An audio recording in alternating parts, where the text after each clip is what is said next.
Shields up, Iron Breakers. Rurikhan here coming at you with another video. Welcome back to Monster Hunter Rise Sunbreak, and today we're going to be talking about the Gunlance in the demo. The reasoning behind that is because quite a lot of people have been asking me, Rurikhan, what are your thoughts on the Gunlance now that you've had a chance to play it in the demo? Do you think maybe it's a little bit too powerful? Do you think that they might have buffed it a little bit too much?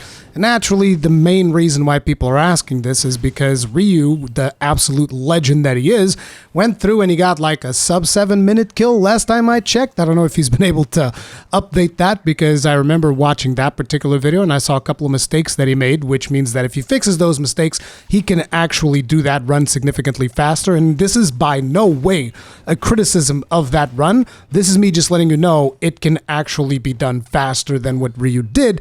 But I also feel like you shouldn't necessarily take Ryu's run as like the default Gunlance experience, because most people are not going to have the level of experience that Ryu has. To give you guys an idea, for those of you that actually played Monster Hunter World, you guys might remember that the toughest monster in Monster Hunter World was Extreme Behemoth, or Extremoth, as most of us called him. Now, back in the day, that monster was scaled for 4 players, so you'd need 4 experienced players that knew what the hell they were doing. And, you know, even before we got to Master Rank, which was, you know, eventually when our power levels got significantly higher and stuff like that, Ryu, if I remember correctly, was the guy that was soloing Extremoth with Gunlance. And the way in which he played in those videos really just showed how experienced he is, to the point where there's a mechanic in Extreme Behemoth, and I know I'm a little bit off topic here from Sunbreak, I'll get to it in a minute, but there's a special attack that Extreme Behemoth would do, which is Ecliptic Meteor.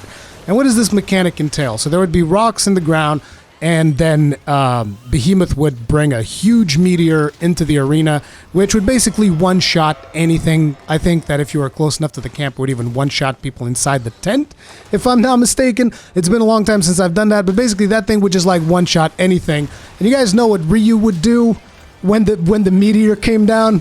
Ryu would be like, you know what, this is a good time to Wyvern Fire. And so he would Wyvern Fire in a way that he would get the Wyvern Fire off before the meteor hit the ground, and the recoil from the Wyvern Fire would push him behind one of the rocks into safety. Okay, this is the level of calculation that you're talking about when you're talking about someone like Ryu. Dude is a goddamn absolute legend, and his run is friggin' amazing and really showcases the potential of Gunlance. Now, having said that, do I think that Gunlance is too powerful in the demo? No, not really.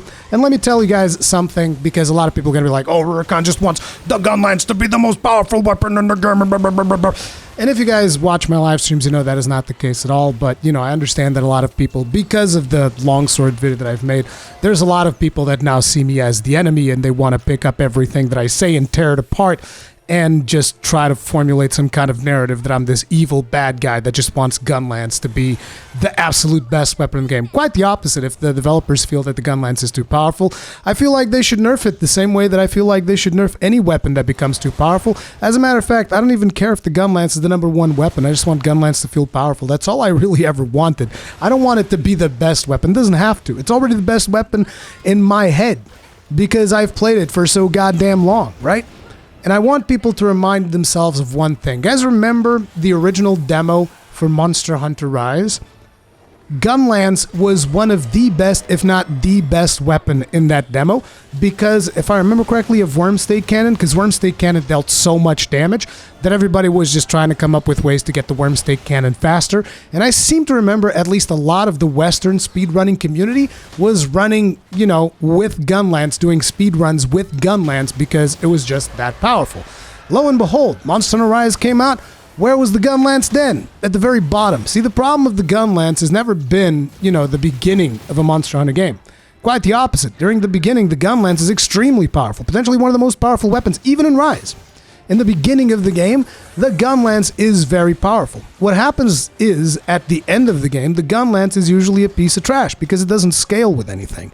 It scales with artillery, and it scales with your food. That's not really scaling, that's more like a flat damage buff. So the biggest problem with Gunlance is that there's no scaling on it, and there is huge animation commitment, which means you're going to have to be a master of the weapon to then not really even reach the damage potential of a lot of other weapons. This has historically been Gunlance. I'm not saying that is going to be the case for Sunbreak. I'm not already complaining like people are saying, oh, Rurikhan's already crying saying the Gunlance is bad. That's not it at all. I'm just letting you guys know how things worked out for Rise. I'm just letting you guys know what I think are the weaknesses of the weapon, which is the fact that it simply does not scale particularly well with its main mechanic, which is shelling. Because, I mean, if you want to play Slap-Lance, then why are you even playing Gunlance? That's my take on that. I know that a lot of people don't agree with that, but hey, it is what it is. I want to be playing shelling because, you know, I picked the Gunlance because I like explosions. That's pretty much it. I mean, there's a reason why you guys, when you see me play Rise, you see me play with a Gunlance and 2 Bombardier Palicos. Is it because I think the Bombardier Palicos are the best Palicos in the game? No, it's because I like explosions and I think explosions are fun. And that's pretty much it. That's like the level of detail that I'm willing to go into when it comes to my selection of a weapon. But, you know, that's just letting you guys know and putting the Ryu run into some kind of a context, okay? And again, I'm going to point this out again to make sure that everybody understands. If it comes to be that in Sunbreak, the Gunlance is above and beyond most other melee weapons, I would want the Gunlance to be nerfed. Because ultimately, what I want is a little bit of balance. And I've seen people always bring up the argument of like, oh, why does it matter balance? It's a PvE game. It's like the easiest thing to say to that. Well, if it's a PvE game, it doesn't matter if one of the weapons straight up deletes monsters in one hit. Right? That's fine. Like, imagine just you get a heavy bowgun and it fires like a fat boy. Is it a fat boy that it's called? Like the nuclear bomb from Fallout. It just fires a fat boy, breaks. And actually, no, the heavy bowgun would just straight up fire splitting wyvern shelling shots. How about that? You know, except that it would deal like 4 times the amount of damage a splitting wyvern shot does. And it would hit the monster, break every single part, destroy it in one hit. I mean, according to the argument that people bring up, oh, it's a PvE game, it doesn't matter. Well, then it wouldn't matter. I wonder if those people would still feel that way if there was a weapon that would one-shot monsters. Anyway, besides the point, right? This is just so that you guys realize why I'm concerned about balance. I've always been somewhat concerned about balance. It doesn't have to be perfect balance. It just has to be at least within a certain percentage, right? At least in a way where it still feels like you're wielding a weapon in a certain way and it still feels good to wield that weapon. That's kind of the way that I look at it. Now, having said that, so what is my feedback from what I've experienced in the demo? I mean, the weapon feels great, the damage feels good, even though we can't really talk about damage numbers from the demo. The developer specifically said, you know, these numbers aren't final, there's going to be more adjustments in the final version of the game. So, you know, the damage felt good. Bullet Barrage feels amazing to use, and it's a really cool skill because it requires a certain degree of mastery, because there's a blast dash before you do it. So it's not like you just point blank, boom, I'm gonna do Bullet Barrage. No, it doesn't work like that. You're going to have to master it. You're going to have to master aiming it. You're going to have to master positioning before you execute it. So it is a high risk, high reward move. And I think that that's what, you know, weapons need. They need a high risk, high rewards, or low risk, low rewards. Like, I think it's fine. You can have low risk moves. I just feel like the reward for low risk moves should be less. And Bullet Barrage is high risk, high reward, which I think is a pretty good move, a pretty good addition to the weapon's arsenal. Now, I do have concerns, which were concerns that Chaos Slayer himself has made, which is, does this mean that Bullet Barrage is going to make most other playstyles obsolete? Which we do not know. We're still going to have to see when the final game comes out. Because, like, for instance, if you remember, during Rise, we had Hail Cutter. Did anybody realistically use Hail Cutter except for memes? No. Well, let's just keep it completely real. Nobody used Hail Cutter except for memes. Even me. I used it because I was playing that meme, what did I call it? Aerial Gunlance build, where I would just like shell into the air and then reload mid-air through Hail Cutter. Most people, even near the end of Rise's life cycle, right? Even like a couple of months ago, most people, when they saw me reload in the air, they still didn't know what I was doing. They're like, what is that move? Because nobody takes Hail Cutter seriously. It's just that simple, right? Now, are the other moves going to be viable like Bullet Barrage? We don't know if that is the case or not, but I do have one thing that I feel the need to add, and that is like, I'm sorry, Capcom, but please, for the love of God, why does Ground Splitter buff have to go away when you sheath the weapon? That's the part that I'm trying to understand, because it doesn't make any sense to me. And I've heard people say, well, Rurikhan, if you're in Savage Axe mode, well, not Savage Axe, what do they call it now? Condensed Spinning Slash mode, in the Charge Blade, and you sheath your weapon, you lose that too. And it's like, yes, the difference is you don't need a wire bug to do Spinning Axe Slash. Condensed Spinning Slash, whatever the hell it's called. I do. Which means a lot of times, if you get yourself in a sticky situation and you're trying to keep Ground Splitter buff up, it's going to kind of suck, because like, oh, I'm out of bugs and I'm already running Wire Bug Whisperer 3, and I'm already looking for palicos that give me like, actually I've already found a palico that gives me the wire bug thing. What's it called? It has a little wire bug jar that it puts down. I found one of those that I'm going to be leveling up when Sunbreak comes out, because, I'm going to need more wire bugs if I want to try to keep up with Ground Splitter and Bullet Barrage. I already know that's going to be the case. Now, is that going to work? I don't know, because right now Chaos Slayer is even doing a calculation based on the numbers in the demo, and he's saying that Ground Splitter straight up is not worth the wire bug cost, because that's a wire bug that can be used to do Bullet Barrage. So yeah, I don't know how all that stuff is going to play out, particularly when it comes to wide shelling, because, if you put Bullet Barrage to wide shelling, it should theoretically be the weakest shelling style for that playstyle, because the Worm Stake deals less damage, because you only get 3 shells as opposed to like 7 shell, and this is talking like already with load shells, right? You only get 3 shells as opposed to the 7 shells you get with normal shelling.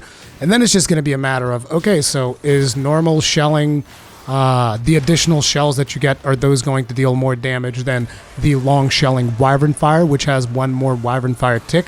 Which one of these is going to be more important? Which one of those is going to deal the most damage? Because then on top of it, you have like the additional 1 or 2 ticks that you get from a Worm Stake and long shelling. So right now, I think the odds are stacked in favor of long shelling, not to mention that long shelling just feels usually better to play on account of the fact that your shells gain a little bit more reach, which makes it easier to land all of your shells in a full burst as opposed to normal, where if your target's not big enough, it's going to be challenging to sometimes land all of your shells in a full burst. So, again, I don't know what it's going to be like, but I definitely feel like the biggest complaint that I have is the Ground Splitter buff. Ground Splitter buff being lost upon sheathing, I think, is going to potentially make Ground Splitter just be another skill that people don't even use that much.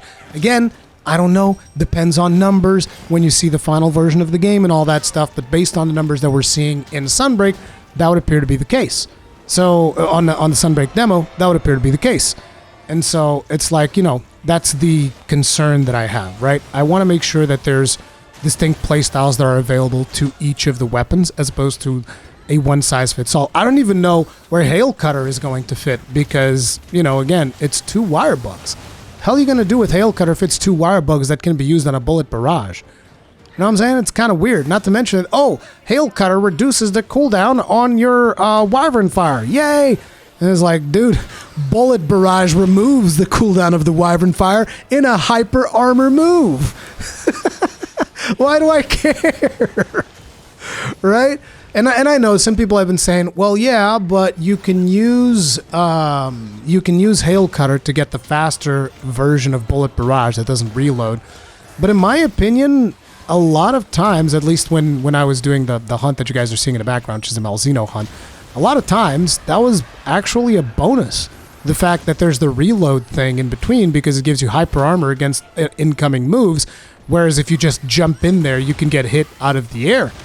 So yeah, I don't know how I feel about that. But either way, I also wanted to show you guys my Malzeno kill, which I did end up killing him. I know that this footage is going to be a little bit laggy because I recorded it at 4K. But yeah, let me know how you guys feel about your weapons in Sunbreak. I don't want to play the demo too much because I don't want to burn out before the actual game comes out. I want to actually, I don't want to spend 100 hours on this like I did. So this is probably going to be the last demo video that I will do for Sunbreak. But yeah, let me know how you guys felt about the demo, how you felt about your weapons, all of that stuff in the comment section down below. Thank you all very much for watching. I'll see you guys in the next one. Stay strong, stay safe. Peace out.